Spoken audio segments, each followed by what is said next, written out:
नमस्कार, आप देख रहे हैं पुलिस वाला वेब न्यूज और मैं हूं आपके साथ कंचन।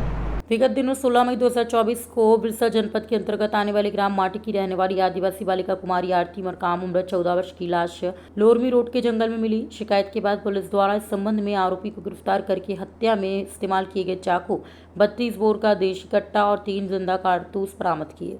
देशी कट्टा एवं 3 जिंदा कारतूस बरामद करते सर्व आदिवासी समाज ने इस घटना को लेकर आक्रोश जताते हुए आज महामहिम राज्यपाल, मुख्यमंत्री, गृह मंत्री व मध्य प्रदेश शासन तथा अध्यक्ष अनुसूचित जाति आयोग मध्य प्रदेश के नाम ज्ञापन सौंपते हुए अपराधी को कठोर से कठोर दंड देते हुए न्याय की मांग की। सर्व आदिवासी समाज के द्वारा ज्ञापन के माध्यम में बताया गया कि 3 मई को मृतका आरती मरकाम की दादी पुनियाबाई मरकाम की लाश उनके ही घर में कुएं में संदिग्ध हालत में मिली, जिसे लेकर न्यायालय के समक्ष 17 मई को आरती मरकाम का बयान होना था, लेकिन 16 मई को आरती मरकाम की बेरहमी से हत्या कर दी गई। साइबर आदिवासी समाज ने इस मामले की निष्पक्षता जांच सामाजिक गढ़ों के समक्ष करने की है। से आक्रोशित होकर के आज आप लोग यहाँ पर आए हैं, क्या लग रहा है, प्रशासन की भूमिका क्या लग रही है इसमें?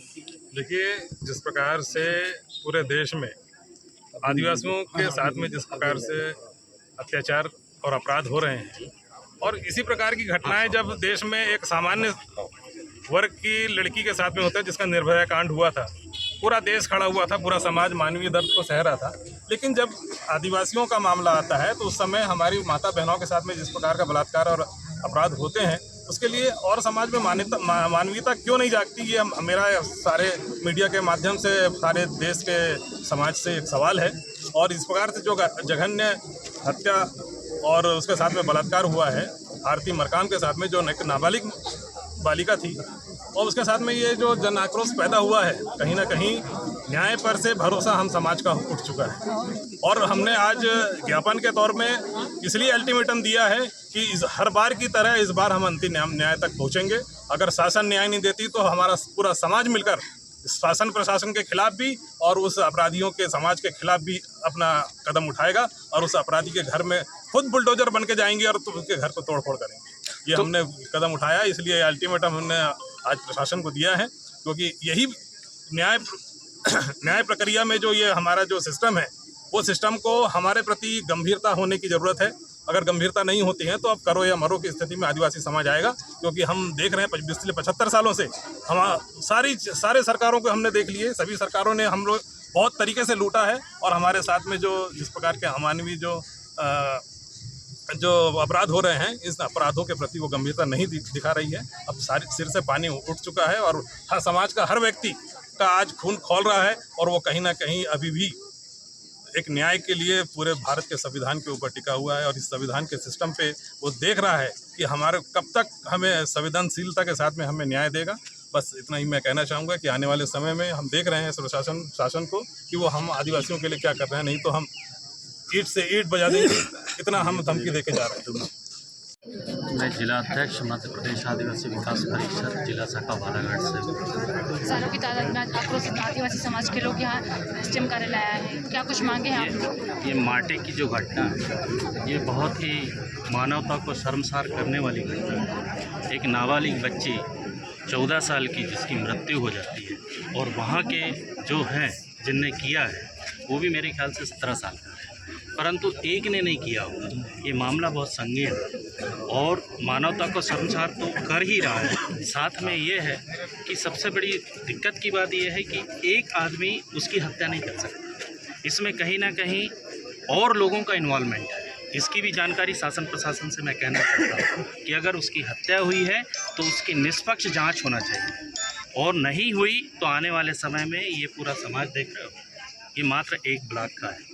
आपको बता रहा हूँ, ये बालाघाट में जो आने वाले समय में इस मामले को लेकर आंदोलन करेंगे, ये बालाघाट का इतिहास रहेगा अगर इसको न्याय नहीं मिला तो। क्या लग रहा है? ये बच्ची कोई ऐसी बच्ची नहीं है जो हमारी आने वाली पीढ़ी को, एक नई जनरेशन को डेवलप करती, एक समाज में जाती, विवाह होता, उसका एक परिवार बसता, एक परिवार का मीन्स हत्या कर दी गई। ये सबसे बड़ी निंदनीय घटना है। आपको मैं कहता हूँ कि ये जो बालाघाट ही नहीं है, जितने भी ट्राइबल ब्लॉक्स हैं उसमें सबसे ज़्यादा ये घटनाएं हो रही हैं और आदिवासी बच्चियों के साथ में ही हो रहा है सबसे ज़्यादा। ये शासन प्रशासन को सोचना चाहिए, सरकारों को सोचना चाहिए। आज जो वस्तु स्थिति मध्य प्रदेश के अंदर बीजेपी की सरकार है, शायद मेरे ख्याल से 17-18 सालों से सरकार चल रही है, परंतु इनको हम जगह जगह के परेशान हैं कि आदिवासियों के साथ में सबसे ज़्यादा अत्याचार हो रहा है, शोषण हो रहा है, बलात्कार हो रहा है, इनके साथ में इतना अन्याय हो रहा है जिसकी कोई हद नहीं। आज मैं तो मेरे साथ कटंगी में भी एक घटना घटी है, उस मामले को भी लेके हमने आवाज़ उठाया है कि वहाँ एक पत्ता तोड़ने वाला जो बुजुर्ग आदमी जंगल गया और उसको वहाँ के फॉरेस्ट गार्ड ने इतना मार मारा है जिसकी कोई हद नहीं। 251 धारा लगी हुई है। तो ऐसे अत्याचार एक जगह नहीं हो रहे, बालाघाट जिले के हर ब्लॉकों में ये देखने को मिल रहा है। समय रहते अगर परिवार को न्याय नहीं मिलता है फिर आप परिवार को हम चाहते हैं, पूरा समाज चाहता है, अगर परिवार को न्याय मिला, न्याय नहीं मिला तो हम आने वाले समय में उग्र आंदोलन करेंगे। इसकी जिम्मेदारी शासन प्रशासन की होगी, सरकार की। क्या कुछ मांगे हैं क्या? ज्ञापन में जो मांगे हैं ये महामहिम राज्यपाल मुख्यमंत्री के नाम से लिखा गया है। तो ज्ञापन हम दिए हैं, वरिष्ठ अधिकारी हैं नहीं, तो ज्ञापन जिनके पते से दिए गए वहाँ तक पहुँचा दिया गया। हजारों की तादाद में आदिवासी लोग यहाँ एकत्रित हुए हैं, क्या मांगे? अब इसको मैं अभी पढ़ के बता पाऊँगा। सर जिस तरीके से मांग आ रही है आपने अभी दिए हैं और मैं लिया हूँ, तो आगे आपकी क्या कार्रवाई रहेगी? ये जिनके नाम से दिए गए वहाँ तक हमारा पहुँचाना हमारा काम है। और जैसे निर्देश मिलेंगे वरिष्ठ से वैसे इस पर जो नियमानुसार कार्रवाई है वो कार्रवाई की जाएगी। Thank you.